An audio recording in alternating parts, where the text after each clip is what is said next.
Hello everyone, welcome to my channel N K education. मेरे YouTube channel पर आप सभी का बहुत बहुत स्वागत है। आज हम भारतीय साहित्य को पढ़ेंगे, जिसमें भारतीय साहित्य सबसे पहले हमें ये पता होना चाहिए कि भारतीय साहित्य है क्या। इसीलिए सबसे पहला क्वेश्चन मैंने सिलेक्ट किया है, भारतीय साहित्य का अर्थ बताइए। क्वेश्चन नंबर पहला, भारतीय साहित्य का अर्थ। भारत की किसी भी भाषा का रचित साहित्य भारतीय साहित्य है। तो भारतीय साहित्य क्या हुआ? भारत की किसी भी भाषा का रचित। ये आप जानते हैं कि भारत विभिन्नताओं का देश है, जिसमें भौगोलिक भी सभी प्रकार की और भाषा संबंधी भी विभिन्नता पाई जाती है। आर्थिक, धार्मिक, राजनीतिक सभी प्रकार की विभिन्नताओं का नाम भारत है।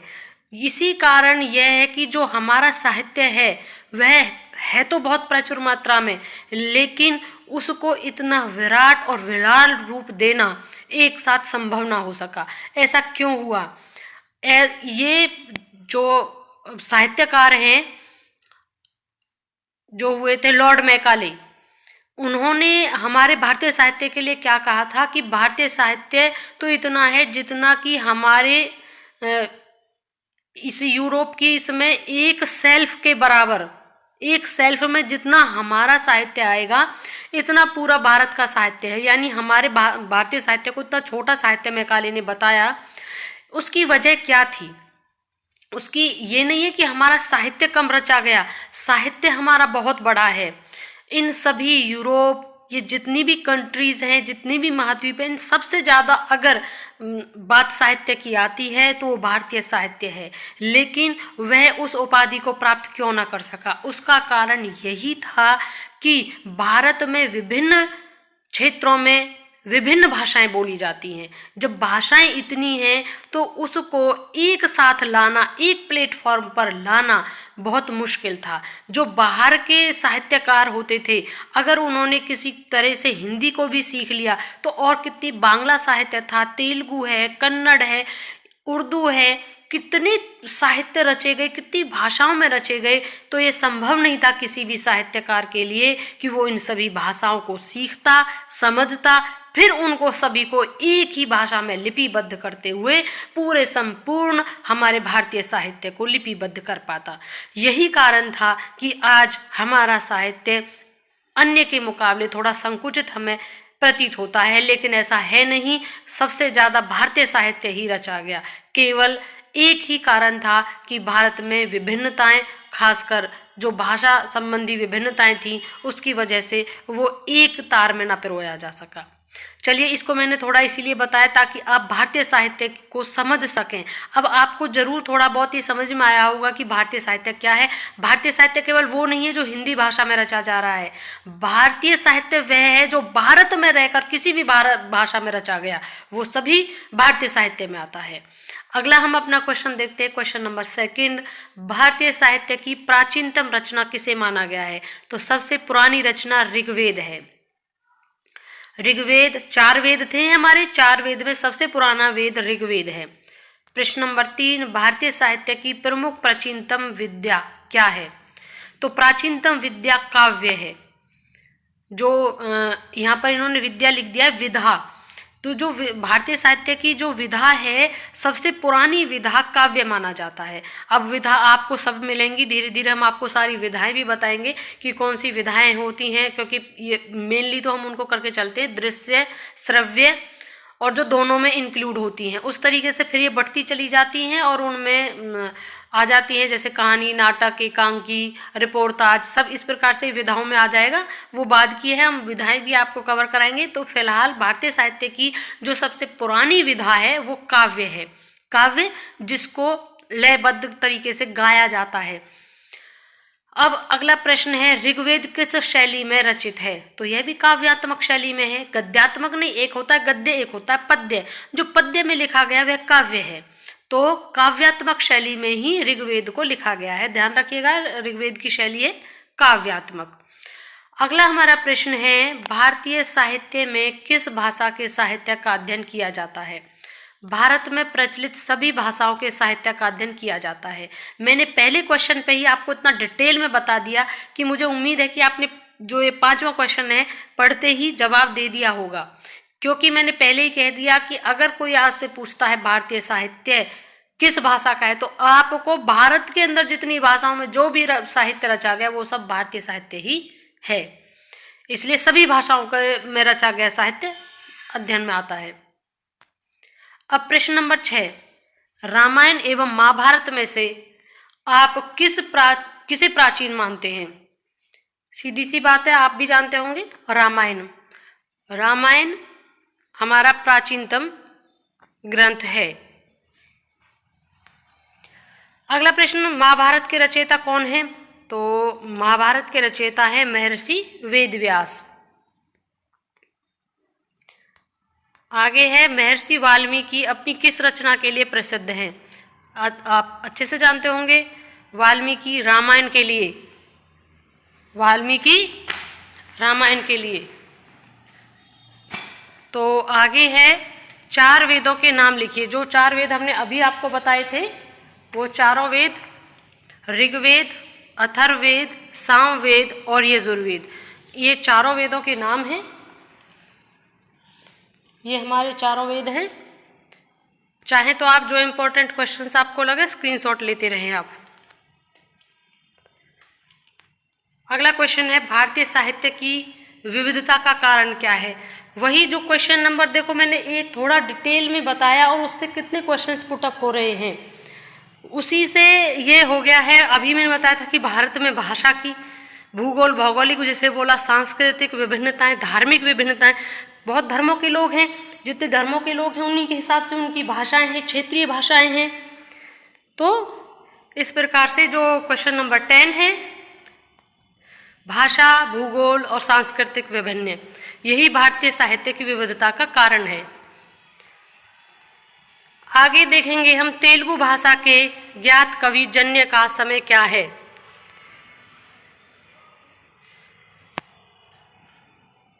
ये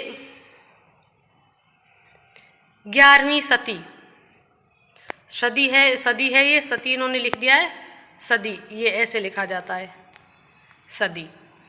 आगे है 11वीं सदी के थे ये जन्य। कविराज किस भाषा के साहित्य का ग्रंथ है?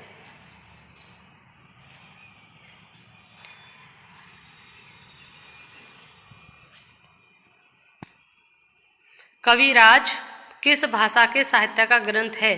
तो ये है कन्नड़ का। आगे देखते हैं भक्ति का उद्भव कब हुआ, कहाँ हुआ? भक्ति का उद्भव कहाँ हुआ? अब हमारे भारत में बोलते हैं उत्तर भारत, दक्षिण भारत, पूर्वी भारत, इस तरीके से, तो उस हिसाब से भक्ति का उद्भव दक्षिण भारत में हुआ था। सर्वप्रथम भक्ति का अगर पूछा जाए कि उद्भव कहाँ हुआ, तो भक्ति का उद्भव दक्षिण भारत में हुआ था। आगे देख लेते हैं हम अपना क्वेश्चन।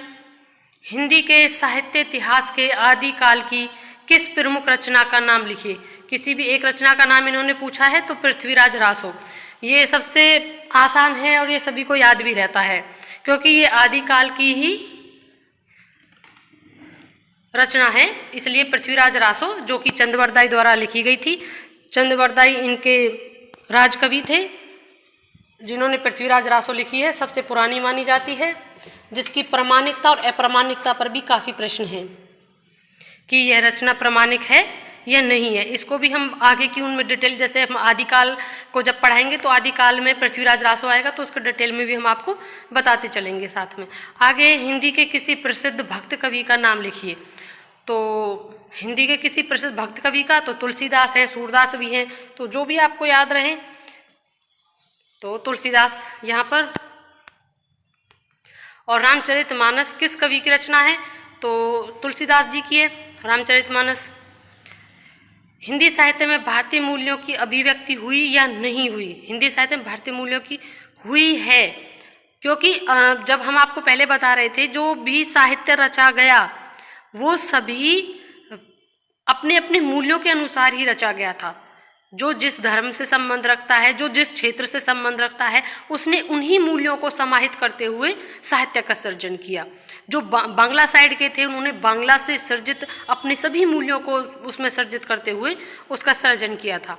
आगे है, संसार का कोई भी व्यक्ति अपनी पहचान किसके आधार पर प्रस्तुत करता है?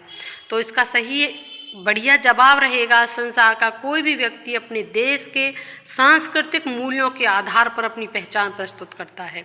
सांस्कृतिक पहचान जैसी इंसान की है, वही उसकी देश की पहचान वही मानी जाती है। तो किसी भी व्यक्ति की क्या पहचान होगी? जो उसके सांस्कृतिक मूल्य हैं।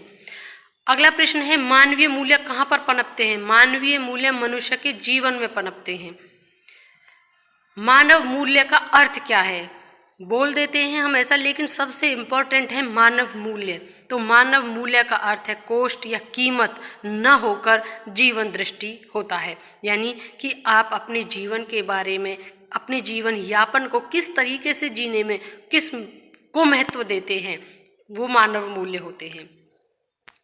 आगे देखते हैं हम, साहित्य में मानव मूल्य किस प्रकार परिणित होते हैं। अब बात आती है, क्योंकि मानव मूल्य तो हमारा एक सामाजिक पहलू है, लेकिन साहित्य में इसकी बात क्यों हुई? तो साहित्य में भी इसका इम्पोर्टेंस है। वो कैसे? कि साहित्य की विविध विधाओं के माध्यम से, विविध रूप से में मानव मूल्य परिणित होते हैं। जितनी भी विधाएं चली हुई उन सभी विधाओं में मानव मूल्य दिखते हैं। तभी तो हम आज, जो इतने पुराने समय की बातें थी कि तब क्या होता था, किसकी पूजा होती थी, क्या विचार थे, क्या सांस्कृतिक विचार थे उनके, क्या चारित्रिक विशेषताएं थी, ये सब हमें उन विधाओं से ही तो पता चला। आज हमें कैसे पता है कि हम हड़प्पा संस्कृति के काल तक की बातों को हम बता पाते हैं? इसी विधाओं के कारण हम बता पाते हैं। तो जो विधाएं हैं, उन विधाओं के माध्यम से विविध रूप से हमें मानव मूल्य परिणित होते हैं। आगे है, भारतीय साहित्य की मौलिक एकता का क्या प्रमाण है? कि जो भारतीय साहित्य है, इतनी विभिन्नता होते हुए भी उसमें मौलिक एकता है। तो क्या कारण है उसका?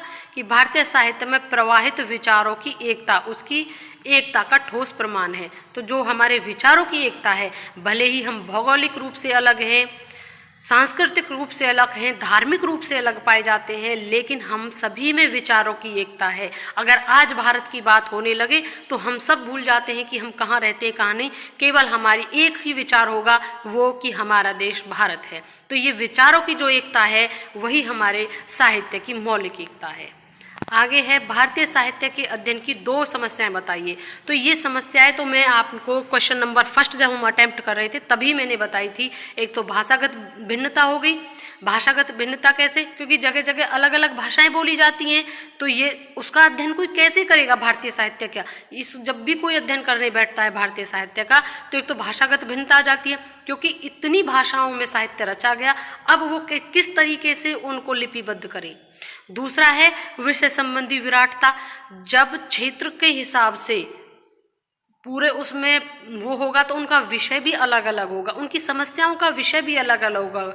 जब भाषा अलग, विषय भी अलग, तो इस तरीके से 2 पॉइंट हमने मेन फिलहाल यहाँ पे लिख दिए, क्योंकि भाषागत भिन्नता और विषय संबंधी भिन्नता, जिसमें आप भौगोलिक भिन्नताएं भी लिख सकते हो, धार्मिक भिन्नताएं भी लिख सकते हो, और जो समय निर्धारण संबंधी भिन्नताएं भी लिख सकते हो। क्योंकि जो समय निर्धारण किया गया है, जैसे कि हम रामचंद्र शुक्ल को पढ़ते हैं, फिर हजारी प्रसाद द्विवेदी को पढ़ते हैं, तो इन्हीं के आदिकाल का निर्धारण का समय हम ले लें तो दोनों का काल निर्धारण भी अलग अलग मिलता है। तो इस सब तरीके की जो समस्याएं हैं वो हमें भारतीय साहित्य का अध्ययन करने में आती हैं। आगे है, तमिल भाषा में रामायण के रचयिता कौन है? यानी कि वो तो संस्कृत में रची गई थी, जो रामायण वाल्मीकि जी द्वारा रची गई थी। अब है जो तमिल में भी, क्योंकि उसको ट्रांसलेट किया गया, जो तमिल में ट्रांसलेट किया वो उसको किया था कंब ने। आगे है, आध्यात्म रामायण मलयालम के रचयिता। अब यही रामायण जो मलयालम में की वो कौन थे? अच्युतचन, ये हैं। और अगला है बांग्ला में। अब तीनों उसमें आ गए हैं, अब आप यहीं पर भिन्नताएं देख लीजिए। तमिल भाषा के उन्होंने ट्रांसलेट किया अलग, मलयालम का अलग, और अब यहाँ पर आ गया बांग्ला भाषा में।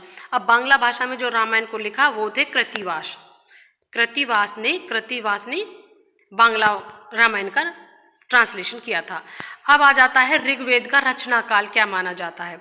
ऋग्वेद हमारा सबसे पुराना वेद है और इसका टाइम पीरियड है 1500 ईसा पूर्व से 1900 ईसा पूर्व तक। यहाँ से स्टार्ट होता है, क्योंकि सबसे पहला हमारा ऋग्वेद हमारा सबसे पहला वेद है। आगे है भारतीय साहित्य में किस विषय पर अधिकांश रचनाएं मिलती हैं, यानी कौन सा टॉपिक है जिस पर सबसे ज़्यादा हमें रचनाएं मिली, वो धार्मिक विषयों पर। हमने कहा धार्मिक भिन्नताएं भी पाई जाती हैं, तो धार्मिक विषयों पर ही सबसे ज़्यादा लिखा गया। अष्टाध्यायी के रचयिता कौन है? पाणिनि। अष्टाध्यायी किसने लिखा है? पाणिनि ने। ये हम पहले जब 9th 10th में थे तब पढ़ते थे, तब से ही हमें आज भी याद है कि अष्टाध्यायी किसने लिखा? पाणिनि ने। और पुराणों की संख्या कितनी है? 18। पुराण कितने हैं? 18। राजतरंगिणी किसने लिखा? कलहन ने। और दर्शन की संख्या कितनी है? जैसे कि पुराण है ऐसे ही दर्शन है, दर्शन की संख्या है 6। दर्शन 6 है, पुराण 18 हैं, और राजतरंगिणी लिखा कलहन ने, अष्टाध्यायी लिखा पाणिनि ने।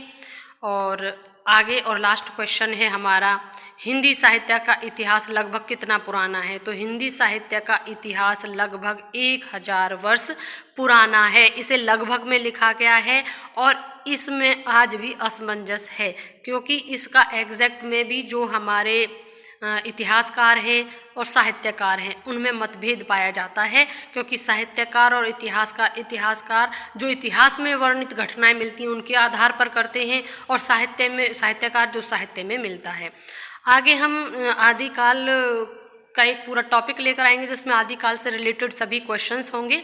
क्लास आपको कैसी लगी ज़रूर कमेंट सेक्शन में बताइएगा, और अगर अच्छी लगी तो लाइक ज़रूर करें। अगर आपको कोई सुधार या कुछ भी आपको लगता है कि इसमें और होना चाहिए तो वो प्लीज़ ज़रूर बताइएगा, और चैनल के साथ ज़रूर बने रहें। और अगर अभी तक आपने सब्सक्राइब नहीं किया है तो प्लीज़ चैनल ज़रूर सब्सक्राइब कर लें। Thank you and thanks for watching.